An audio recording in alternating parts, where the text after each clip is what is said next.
ওরে বাপ রে, শীতের দিন চলে যেতে আছে কিন্তু পানি এখনো এত ঠান্ডা। ভাই বাপ,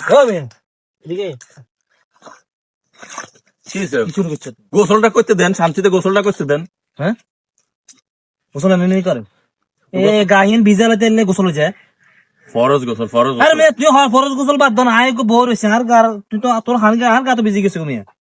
ফরজ গোসল না, পুরো শরীরটা ধুইতে হইব না। পুরা শরীর না, তুমি যদি পুরা শরীর নিয়ে কসকস সম্বন্ধে বস করি দো কোনদিন আর হইতো না কিনলে। গোসলে 3 ফরজ, গোসলে কয় ফরজ? 3 ফরজ। সেটা একটা না দেখছে আর দুই কি আইনি করুন শোনো। এ গড় গড়াই ভালোভাবে কুলি করতে হইব, কুলি করতে হইব ভালোভাবে, ভালোভাবে ইয়ে করে নাকে পানি দিতে হইব, নাকে পানি দিতে হইব ভালো করে ভালো করে। দুই আগে করি, হ্যাঁ, তারপরে যাই তুমি পুরা শরীর নিন দিবে। ও তাহলে ফরজ গোসল 3 ফরজ। গোসলে 3 ফরজ, ভালোভাবে কুলি করা, ভালোভাবে নাকে পানি দিবে, সমস্ত শরীর ফরজ দ্রুত করবে। আপনার অনেক ধন্যবাদ।